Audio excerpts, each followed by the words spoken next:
everybody, welcome to Wine Library TV. I am your host, Gary Vaynerchuk, and this is The Thunder Show, aka WLTV. We are doing an episode on probably the hottest topic in the wine industry. You talk about tremendous packaging, marketing, screw tops, branding, hype from last year because of the huge scores for $15 and $20 wines. We are talking about none other than Mollydooker. Now, Mollydooker is the Sparky and Sarah Marquis brand. They used to be involved with Marquis Phillips. There was a breakup between Dan Phillips and them, and they've now come out with this brand. This brand got very hot very fast last year. You could not find the wines. They are some of the most over-the-top and explosive Australian wines you could ever imagine. So I'm going to be tasting the new release 06s now for you. I'm extremely excited about it, and we're going to jump in, and we need to have to kind of do we should almost do graphics, but that's not our style, but it should be like, beware, because these wines are monsters. These are New World carnival rides. I mean, these are not your Grandpappy's Shiraz anymore. These are really over the top, and let's get right into it. The first one is called Mollydooker, the Scooter. It's a 2006 Merlot. It's 15.5% alcohol, and this wine is $19 US. And screw top.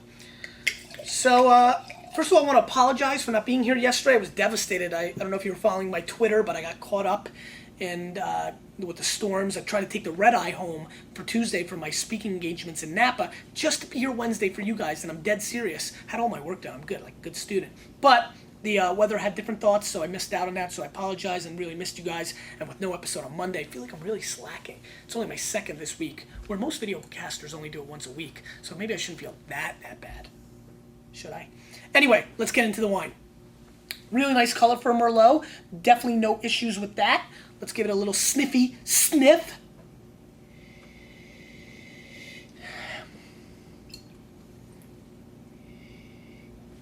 There's a good amount of fruit on this nose. There's a beautiful, complex black currant flavor, but it feels very extracted. High C fake flavor on the nose, no doubt, coming through pretty massively. There's some alcohol coming through on the nose, almost like rubbing alcohol meets black reduction sauce of licorice, little licorice candies reduced. So kind of interesting on that front as well. Definitely not a classic Merlot nose by any stretch of the imagination. Let's give it a whirl.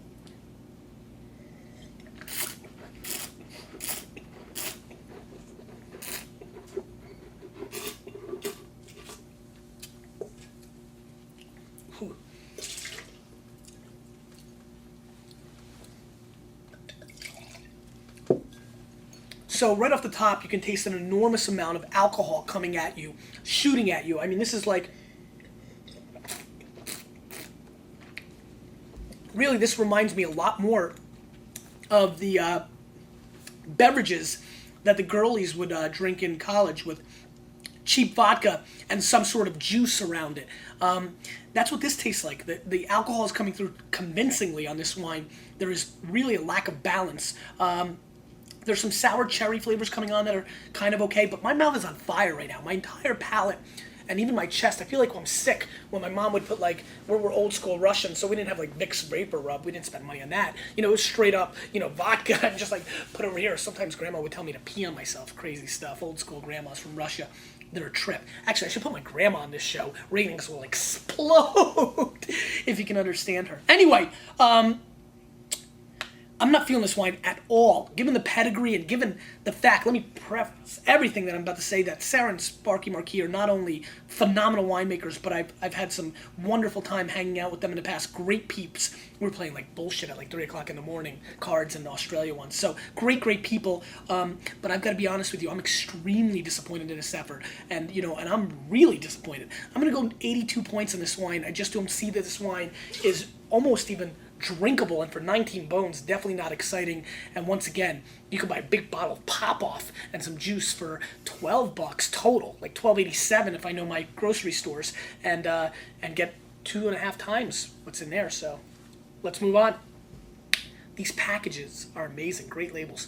This is the Mollydooker, the Maitre d' 2006 Cabernet, $19 US, McLaren Vale, which is where this fruit comes from, a great place. Again, this is interesting stuff. This is the cab. Now again, this is very interesting because these wines, honestly, I'm sad because there's a lot of people watching this show that have no interest in drinking wines that are this over the top.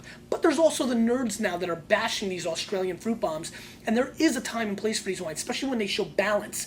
And unfortunately, the first one didn't. Now this is a Cabernet, and this wine is at 16.0% alcohol. I mean, we're starting to like flirt with dessert wine levels.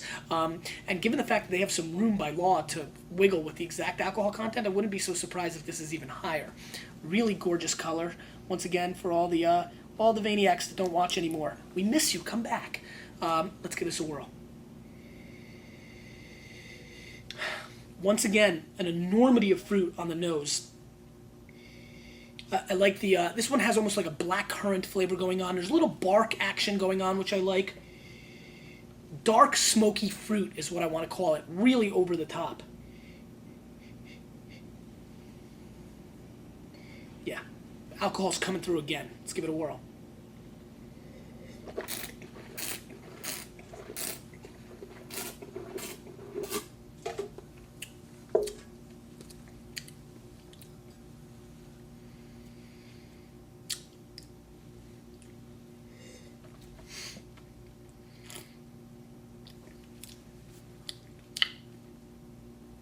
Once again, I cannot recommend this wine.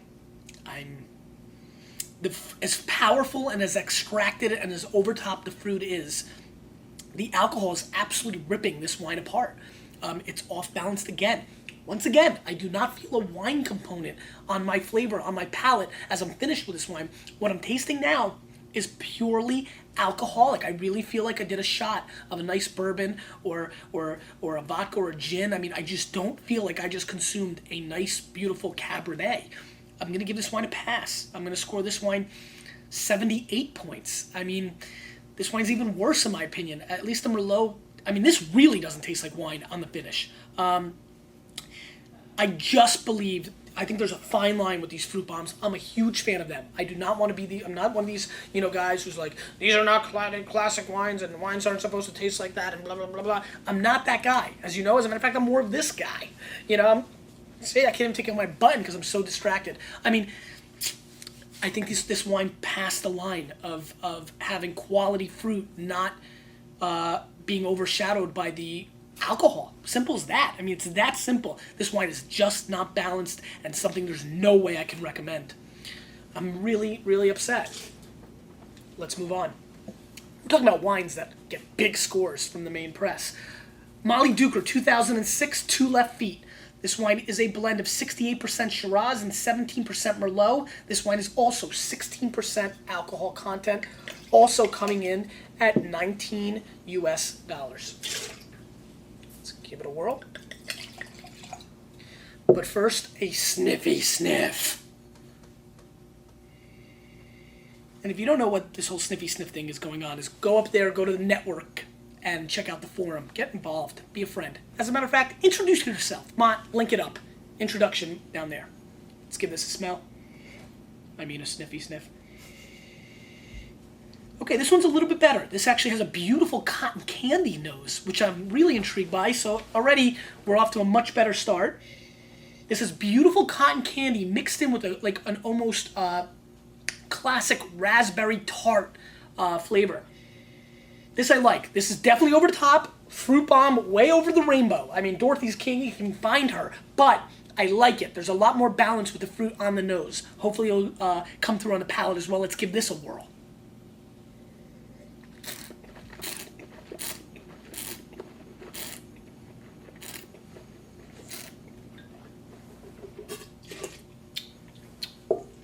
All right. This is more manageable.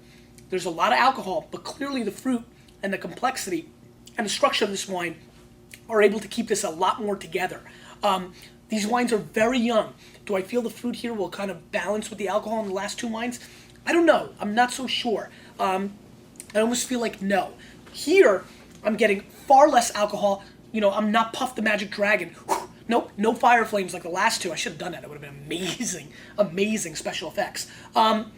But this has beautiful structure. It is a fruit bomb. It's fruit juice. I mean, honestly, this is super over the top. There's a huge amount of people who will not like this. But if you like them, And don't be embarrassed if you do. This is the new trend. People are embarrassed that they like fruit bombs. Why? They're delicious. This wine is delicious. It tastes darn good. I like it a whole lot.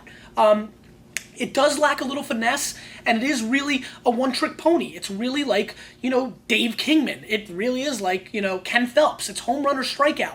But that's okay with me on this wine. You have to know what you're getting yourself into. This is the kind of wine I do want when I have, a real huge steak. It kills it, and it matches, and it's fun. Or just by itself, on a cold winter day when the fireplace is going and it's snowing like hell. This is definitely the kind of thing you want to pop. I like this wine a whole lot for that. There's flaws, again, in the structure, and the complexity is kind of one-dimensional. But I think it's a wine that definitely merits I'm going to go 90 points on this wine. I like it. I really like it for what it is. I think it's solid. 19 bucks is very fair.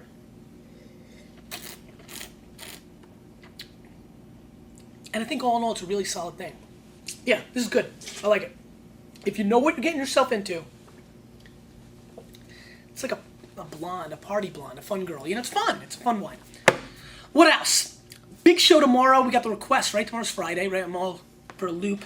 Really appreciate everybody friending me up. Love that. The people that have badged me up. If you've badged me up on your website or your MySpace or anywhere else on your blog, please send me a link. I want to give you a huge shout out and do a little collage next week. So if you've badged me up, which is over here, please zap me. We'll give you a little love on WLTV. 40,000 Vaniacs can see your website. It'll be cool. Finally, the question of the day. What is the most over-the-top thing in your life? It could be a person, it could be a wine. These are very, very over-the-top. You know what? I've always wanted to be a DVD. Have you ever wanted to be a product? I've always wanted to be a DVD, and here's my chance. So, huge time announcement.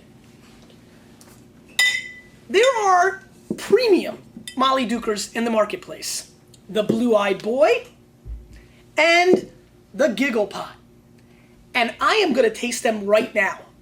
However, exclusively on Facebook. Mott, link below.